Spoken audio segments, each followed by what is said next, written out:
გადავშალოთ ბიბლია, მარკოზის სახარება, მე-12 თავი.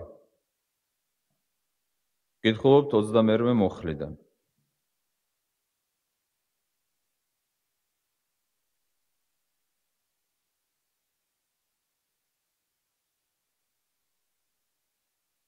მივიდა მასთან ერთი წიგნო ბართაგანი,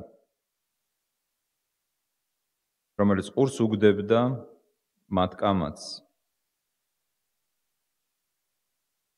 და იცოდა, რომ მან კარგი პასუხი გასცა მათ. და ჰკითხა, რომელია უპირველესი მცნება?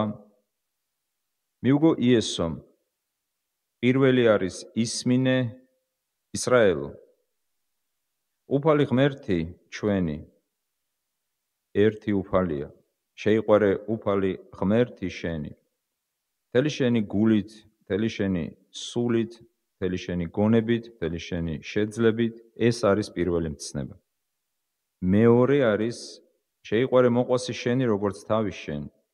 ამაზე დიდი მცნება არ არსებობს. უთხრა მას იმ წიგნობარმა, კეთილი მოძღვარო, ჭეშმარიტება თქვი შენ, ვინაიდან ერთია და სხვა არავინ არის მის გარდა. გიყვარდეს იგი მთელი გულით, მთელი გონებით, მთელი სულით, მთელი ძალით და გიყვარდეს მოყვასი, როგორც თავის შენი, ეს ყოველ სრულად დასაწველსა და შესაწირავზე მეტია. იესომ დაინახა, რომ მან გონივრულად უპასუხა და უთხრა მას, შორს არ დგახარ ღვთის სასუფევლისაგან. ამის შემდეგ ვეღარავინ შებედა რამე ეკითხა.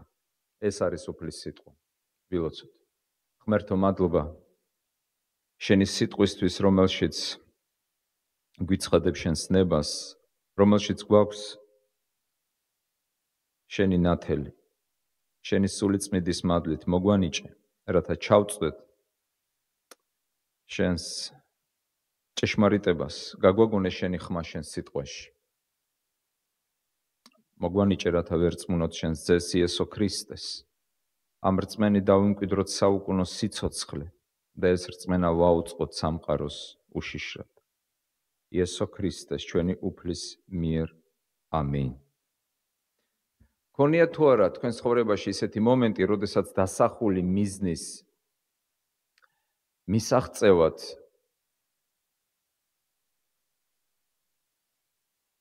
ქონდათ დარჩენილი სულ ერთი ნაბიჯი.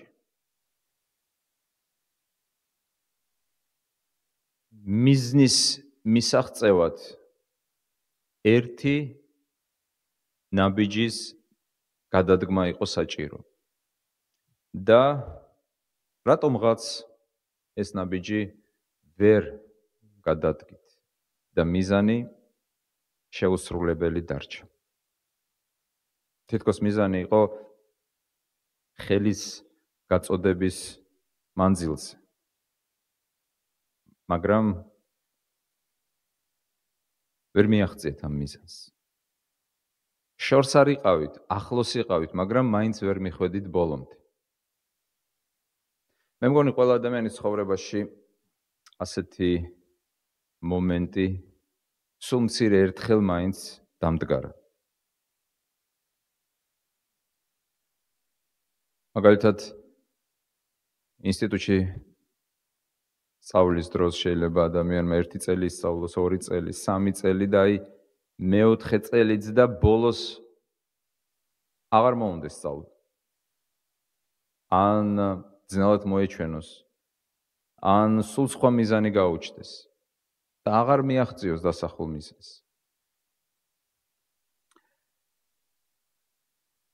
ჩვენ მიერ წაკითხულ ტექსტში იესო ქრისტემ შეაფასა წიგნობარი, რომელმაც კითხვა მას დაუსვა, როგორც ადამიანი, რომელიც შორს არ იდგა ღვთის სასუფევლისგან. კიდევ ერთხელ მოусმინოთ ქრისტეს სიტყვებს. იესომ დაინახა, რომ მან გონივრულად უპასუხა, ეს არის 34 მუხლი, უკანასკნელი მუხლი ჩვენი ნაწყვეტისა და უთხრა მას, შორს არ დგახარ ღვთის სასუფევლისაგან.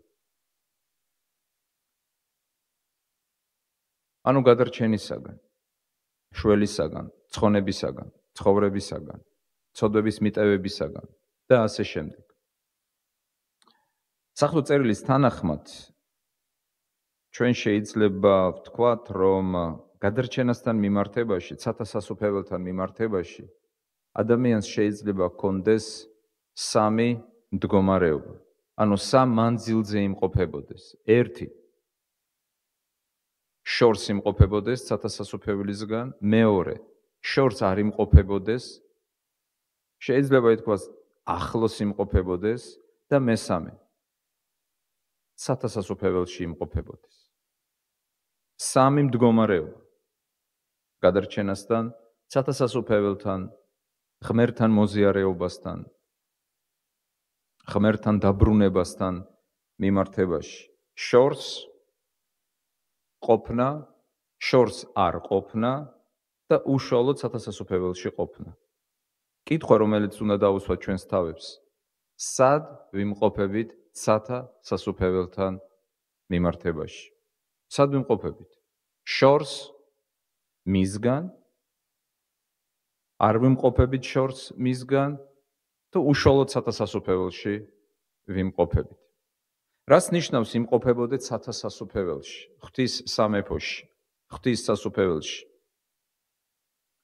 ის, რაც ქრისტემ განუმარტა ნიკოდემოს. როდესაც უთხრა, ვინც არ დაიბადება, ვინც არ იშვება ხელახლა, ის ვერ შეძლებს ღვთის სასუფეველის ხილვას, ღვთის სასუფეველში შესვლას, ღვთის სასუფეველში ყოფნას. ხელახლა შობის სასწაული არის სწორედ ის, რის შედეგადაც ადამიანი შეიძლება აღმოჩნდეს უშუალოდ ღვთის სასუფეველში. ეს რომ მოხდეს, საჭიროა რომ მან დაიჯეროს იესო ქრისტე, ერწმუნოს მას, მიუძღვნას თავისი თავი უფალს და გაჰყვეს მას. თავად უფალმა ბრძანა. როდესაც უთხრა ისრაელის მოძღვარს, რომელიც ღამე მივიდა მასთან, განსხვავებით აი ამ მწიგნობრისგან,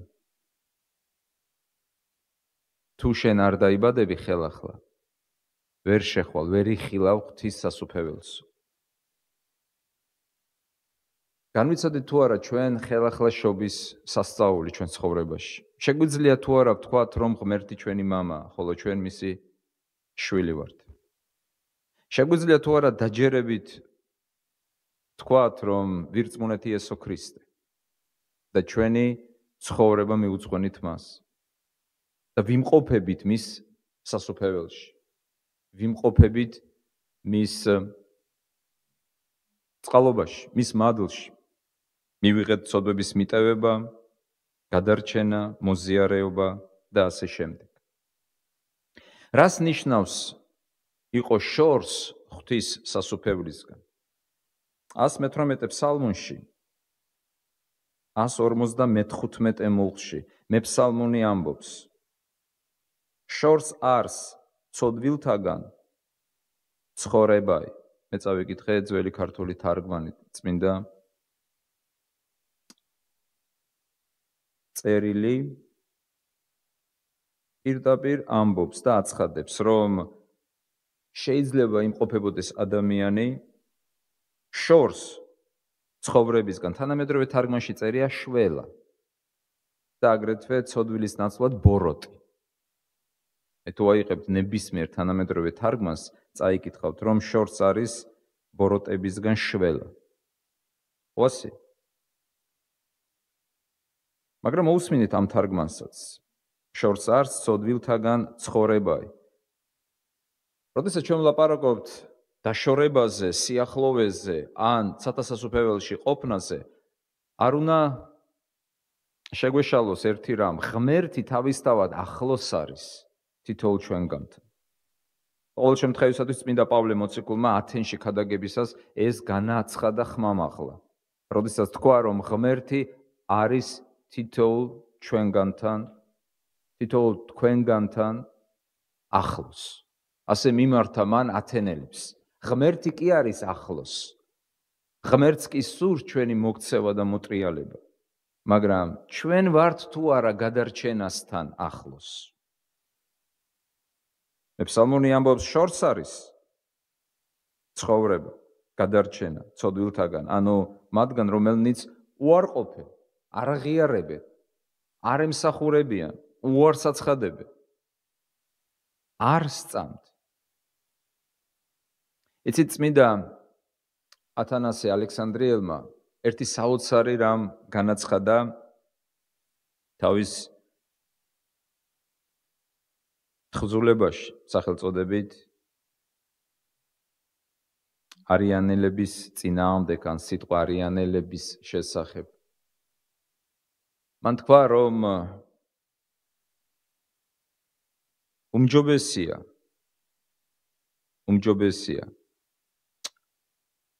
ადამიანი დარჩეს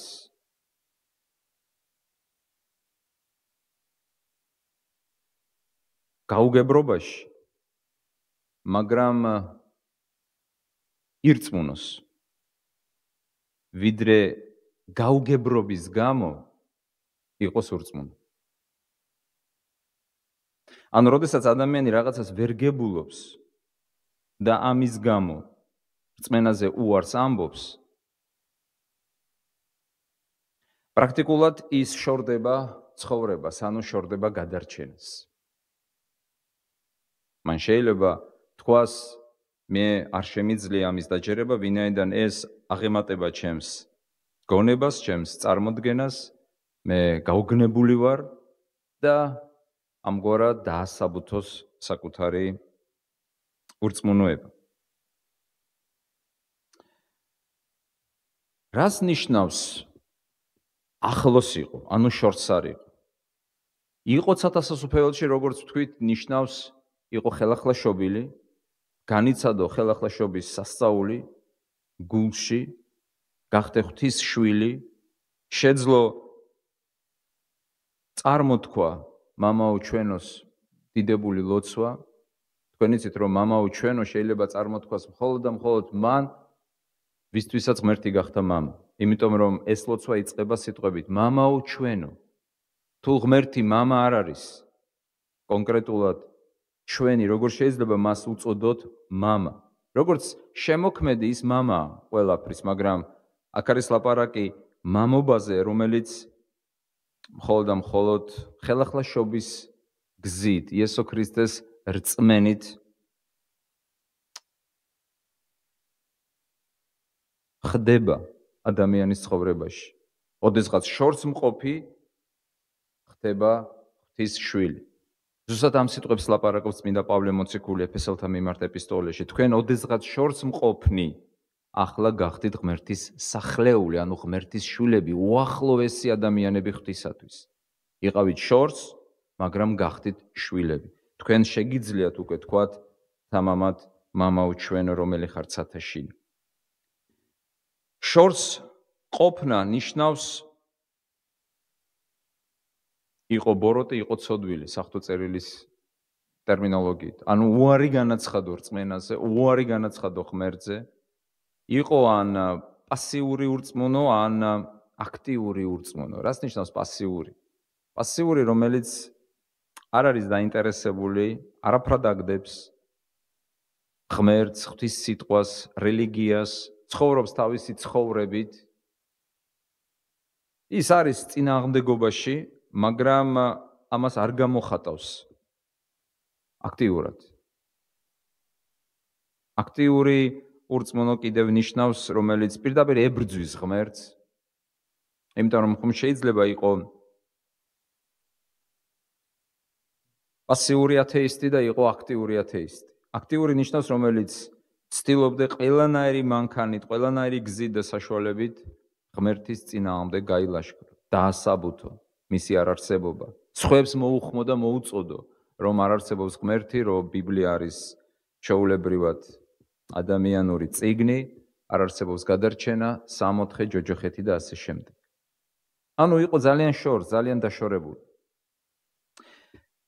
ჩვენ მიერ წაკითხულ ტექსტში იგულისხმება, რა თქმა უნდა, რომ თუ შორს არ იმყოფები, შეიძლება იყო ძალიან შორს, ან იყო უშუალოდ დანიშნულების ადგილას. მაგრამ მოდით შევხედოთ, რას ნიშნავს არ იმყოფებოდე შორს. ანუ შორს არ ხარ, არც სასუფეველში ხარ. შორსაც არ ხარ, მაგრამ დანიშნულების ადგილზეც არ იმყოფები. რას ნიშნავს ასეთი მდგომარეობა? შეიძლება მთლად ჩვენს ნაწყვეტს არ ესადაგება ჯეკ ლონდონის რომანის მთავარი გმირი მარტინ იდენი, მაგრამ შეგახსენებთ, რომ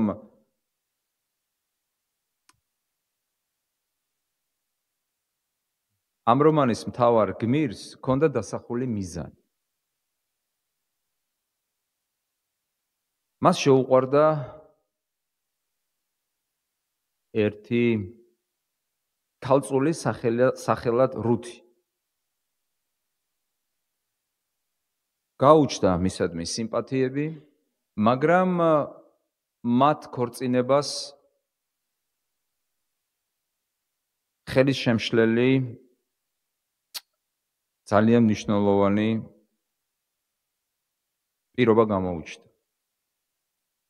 სამწუხაროდ მთავარი გმირი იყო ღარიბი, მას არ გააჩნდა სოციალური სტატუსი, მას არ ჰქონდა აღიარება და ქორწინება ვერ შედგებოდა, ვინაიდან რუთი მიეკუთვნებოდა სულ სხვა წრეს, არისტოკრატიულ წრეს, რომელსაც ჩვენი გმირი არ მიეკუთვნებოდა. მან დაისახა მიზანი, რადაც არ უნდა დაჯდომოდა. გამხდარიყო ისეთი, რომ შეძლებოდა რუთთან დაახლოება და მასთან დაქორწინება. ამისათვის გადაწყვიტა ცოდნის მიღება, ამისათვის გადაწყვიტა წიგნების დაწერა, რომ ყოფილიყო საქვეყნოდ ცნობილი, აღიარებული პიროვნება. გადიოდა დრო, წლები, მას ეს არ გამოდიოდა, მაგრამ არ კარგავდა რწმენას, არ კარგავდა დაჯერებას, რომ შეძლებდა მიზნის მიღწევას. და აი, როდესაც თითქოს მიაღწია მიზანს, პრაქტიკულად ვერ მიაღწია. კიდევ ერთხელ ვიმეორებ, მართალია იქ სულ სხვა ფილოსოფიური საზრისია, მაგრამ აი მიზნის მიღწევის პროცესი შეიძლება ძალიან მსგავსი იყოს იმ ამბავთან, რომელიც გადმოცემულია ჩვენს ნაწყვეტში. კერძოდ, ის რისთვისაც მიუტყოდა მთავარი გმირი, მისთვის აღარ გახდა ეს უკვე მიზანი.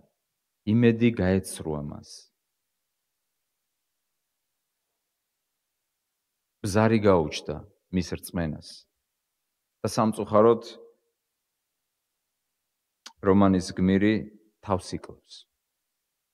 თავს იკლავს. იმედგაცრუებული. ყველაფერი გამოუვიდა. ბოლოს და ბოლოს გამოუვიდა ყველაფერი აღიარება. მაგრამ მას თავად გაეცრუა იმედი. ანუ ის რაც იყო მისთვის მიზანი, აღარ გახდა მისთვის მთავარი მიზანი და მამოძრავებელი ძალა. ჯეკ ლონდონმა თავისი მთავარი გმირი მოკლა ბოლოში. მოიკლა თავი. რისი თქმა გვსურს ჩვენ? შეიძლება იყო ძალიან ახლოს, დაუახლოვდე, მაგრამ რაღაც მომენტში გაგიქრეს სურვილი, ან იმედი გაგეცრუოს. აღარ მოგინდეს ის, რისთვისაც შენ ყველაფერს აკეთებ, რომ მიაღწიო აი ამ დასახულ მიზანს. როგორ გონიათ, აი ეს ადამიანი ბოლოს და ბოლოს ქრისტეს სიტყვების შემდეგ აღმოჩნდა სათასასოფებელში თუ არა. სხვათაშორის ძალიან, ასე ვთქვათ, გამომწვევი ტექსტია ჩვენთვის, იმიტომ რომ არაფერს გვატყობინებს ავტორი, მახარებელი. ქრისტეს ამ სიტყვების შემდეგ შორს არ მყოფი მწიგნობარი ბოლოს და ბოლოს შევიდა თუ არა სასუფეველში, მიიღო თუ არა ცხოვრება, მიიღო თუ არა ცოდვების პატიება. ჩვენ ამას ვერ ვიგებთ. არ არის ცნობილი.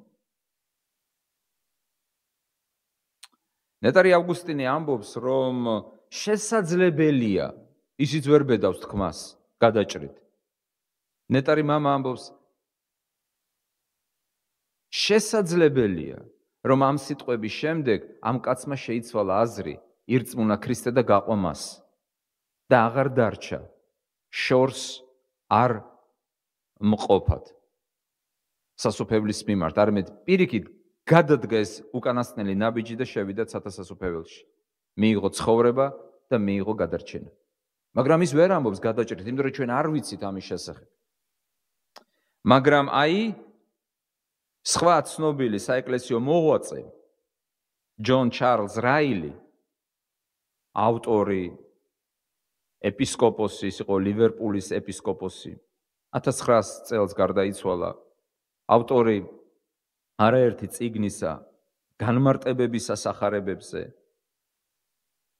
ისწავლობდა ოდესღაც ოქსფორდის უნივერსიტეტში. ძალიან ცნობილი ავტორი, საეკლესიო მსახური. ამტკიცებს თავის განმარტებებში, თავის შენიშვნებში მარკოზის სახარებაზე, რომ სავარაუდოდ ამ კაცმა მაინც ვერ გამოიყენა ქრისტეს ეს სიტყვები თავის სასარგებლოდ და სავარაუდოდ ისიც ვერ ამბობს გადაჭრით, მაგრამ მიაჩნია, რომ უფრო მეტად, რომ ეს შორს არ მყოფი მწიგნობარი დარჩა სასუფეველის გარეშე. ძალიან მიუახლოვდა მოისმინა სიტყვები ქრისტესაგან, მაგრამ ვერ გადადგა უკანასკნელი ნაბიჯი და ვერ შევიდა.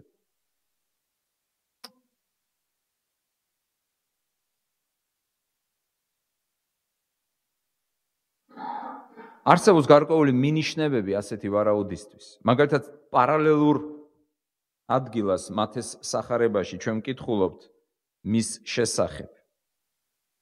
აი ამ წიგნობრის შესახებ, რომელიც ქრისტეს შეკითხვას უსვამს. ვერც იქ ვერ ვიგებთ. ბოლოს და ბოლოს გადადგა ეს უკანასკნელი ნაბიჯი, შევიდა თუ არა ცათასასუფეველში. იქნებ მას იგივე დაემართა, რაც მდიდარ ჭაბურს, როგორც რაილი ამბობს. რომელმაც მოისმინა ქრისტესაგან ერთი რამ გაკლია. ვერ გააკეთა ის ერთი რამ და დაღონებული წავიდა ქრისტესაგან. რა სავალალოა, თუ მან ვერ გამოიყენა ეს შანსი.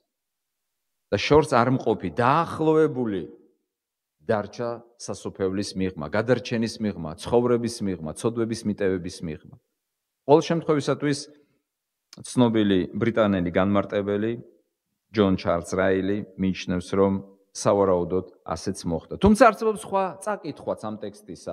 შორს არ ხარ ნიშნავს, როდესაც მოვა ცათასასუფეველი, როდესაც გამოჩნდება, შენ არ იქნები შორს, მაგრამ ძირითადად ყველა იხრება მაინც იმისკენ, რომ ლაპარაკია არა ცათასასუფეველის მომავალში მოსვლაზე, არამედ მის დისტანციაზე და დამოკიდებულებაზე ცათასასუფეველის მიმართ. და მაინც შეხედეთ, კითხვა არის ასე ვთქვათ, დაკიდებული, პასუხგაუცემელი. ეს შორს არ მყოფი, შევიდა თუ არ შევიდა. დარჩა მიღმა თუ მაინც გადადგა ეს უკანასკნელი ნაბიჯი. რატომ არის ასე კითხვა გაუცემელი ეს პასუხგაუცემელი ეს შეკითხვა? ალბათ იმისათვის, რომ ჩვენ დავფიქრდეთ. მოდით კიდევ ერთხელ შევხედოთ ამ პიროვნებას. ჩვენს ნაწყვეტში ის მოხსენებულია როგორც მწიგნობარი, გრამატეუს ძველ ბერძნულად. პარალელურ ადგილას წმინდა მათეს სახარებაში როგორც ნომიკოს, ანუ მერჯული, რჯულის მცოდნე. წიგნობარი და რჯულის მცოდნე. იმ დროს, ქრისტეს დროს ასე უწოდებდნენ ადამიანებს, რომლებიც ძალიან კარგად ერკვეოდნენ ღვთის რჯულში. იყვნენ გადამწერები. იყვნენ სპეციალისტები ღვთის რჯულისა და ღვთის სიტყვისა. მათეს სახარებას, როდესაც ვკითხულობთ, ისეთი შთაბეჭდილება გვექმნება, რომ თითქოს მტრობს ქრისტეს, იმიტომ რომ გამოყენებულია სიტყვა და მივიდა ქრისტესთან გამოსაცდელად. ნეტარი ავგუსტინე გვეხმარება და ამბობს, რომ ჩვენ შეიძლება ასე არ გავიგოთ, როგორც მტრული განწყობა ქრისტეს მიმართ, მისი შეკითხვა. ის სიტყვა მივიდა გამოსაცდელად. გამოსაცდელად ნიშნავს, როგორც ნეტარი მამა განმარტავს, გასაგებად, დასაზუსტებლად, გამოსაკვლევად და არა ისე გამოსაცდელად, როგორც აი მაგალითად მივიდნენ მასთან და ჰკითხეს გამოსაცდელად. გადავიხადოთ თუ არა ხარკი. იქ უკვე ბოროტი განზრახვა. იქ უკვე სიტყვის ხაფანგის დაგება. და ამ შემთხვევაში ნეტარი ავგუსტინე ამბობს, რომ შეიძლება საერთოდ არ იყოს ცუდი განზრახვა და ამბობს დასასრულს ამ მუხლის 34 მუხლის განმარტებისას ასეთ სიტყვებს, რომ ვინც ჩქარა იჯერებს, ის ქარაფშუტა. ანუ აქებს ამ წიგნობარს და ამბობს, მივიდა და კითხვა დაუსვა. იმ საკითხთან დაკავშირებით, რომელიც მას აწუხებდა, ის იყო მერჯულე. რჯულის მცნებების სპეციალისტი და კითხვას უსვამს სწორედ რჯულის და მცნებების შესახებ. ასეთი იყო მისი კითხვის დასმა.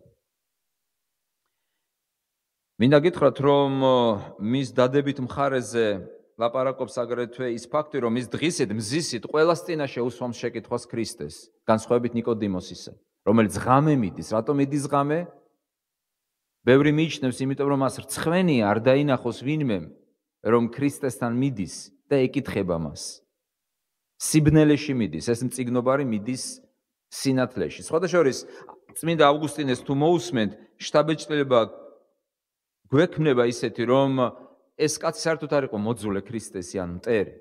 ეს იყო რჯულის მცოდნე, მწიგნობარი და სიტყვა გამოსაცდელად არ ნიშნავს დასაჭერად, გამოსაჭერად, ბოროტი განზრახვით, არამედ გასარკვევად, იმიტომ რომ იყო ჭკვიანი ადამიანი და აინტერესებდა გაეგო პასუხი. მაშასე ვინ იყო ეს კაცი? ეს იყო მწიგნობარი, ეს იყო მერჯულე, შესაძლებელია მას არ ჰქონდა ბოროტი განზრახვა, იყო ძალიან კეთილად განზრახული ქრისტეს მიმართ, აინტერესებდა ჭეშმარიტება და ამიტომაც ის ასეთ შეკითხვას ეუბნება ქრისტეს. მეტიც ნეტარი იერონიმე სტრიდონელი განმარტავს თუ რატომ არ იყო შორს მწიგნობარი რჯულის მცოდნე ცათა სასუფევლისაგან. საინტერესო განმარტებას გვთავაზობს, ის ამბობს, რომ იმიტომ რომ უმეცრება შორსაა სასუფევლისაგან, ხოლო მცოდნეობა ახლოს. თლად შიგნით ვერ შედის, მაგრამ ახლოს. ხოლო უმეცრება ძალიან შორს არის. აი ამ ზემოთქმულიდან იკვეთება ორი რამ. მას ჰქონდა კეთილი განზრახვა, თუ მოусმენთ ნეტარ ავგუსტინეს, ანუ ეძებდა ჭეშმარიტებას, არ იყო მტერი. მეორე, მას ჰქონდა ცოდნა, როგორც ნეტარი იერონიმე ამბობს, არ იყო უმეცარი, იმიტომ რომ წერია იესომ დაინახა, რომ მან გონივრულად უპასუხა, ანუ მას ჰქონდა ცოდნა და ის გონივრულად პასუხობდა ქრისტეს. არ იყო ის უმეცარი ადამიანი. სურვილი ჰქონდა, ცოდნა ჰქონდა და მაინც შორს იყო, უფრო სწორად არ იყო ცათა სასუფეველში. შორს არ იყო, მაგრამ სასუფეველში არ იყო. და რა დასკვნა შეგვიძლია გამოვიტანოთ აქედან? დასკვნა, რომ მარტო სურვილი და ცოდნა არ არის საკმარისი ცათა სასუფეველში აღმოჩნდეთ და ვიყოთ ცათა სასუფეველის შვილები. შეიძლება გქონდეს ძალიან კარგი სურვილი შეიძლება კაციც მოკლა. და მე აღმოაჩინო, რომ არასწორად მოიქეცი. ქრისტე მაგალითად წინასწარმეტყველებს და ამბობს, მოვა დრო, როდესაც თქვენი მკვლელი იტყვის ღმერთის საქმე გავაკეთეო. წმინდა პავლე მოციქული ამბობს რომელთა წერილში, მათ აქვთ მოშურნეობა ღვთის მიმართ, მაგრამ გაუაზრებელი. ანუ შეიძლება გქონდეს მოშურნეობა, სურვილი, წიგნობარს ჰქონდა სურვილი, აწუხებდა შეკითხვა, ჰქონდა ნება, მაგრამ ნება არ არის საკმარისი. საკმარისი არ არის სურვილი, გადარჩე, უნდა გადარჩე. მას ჰქონდა ცოდნა. ის არ იყო უმეცარი. მაგრამ ცოდნაც არ ყოფილა საკმარისი. შეიძლება იყო ძალიან ცოდნე, ძალიან ბევრი წიგნის წამკითხველი, მაგრამ ცათა სასუფეველში მაინც ვერ იმყოფებოდი. არ იყო შორს, ძალიან დაუახლოვდე. იზიარებდე გარკვეულ იდეებს, მაგრამ შიგნით არ იმყოფებოდი. იმიტომ რომ ცათა სასუფეველში რომ აღმოჩნდე, საჭიროა მიიღო ქრისტე. აღიარო ის, ირწმუნო ის, დაიბადო ხელახლა. და ქრისტე მიიჩნიო შენ სიბრძნედ, შენს ძალად და შენს გადარჩენად.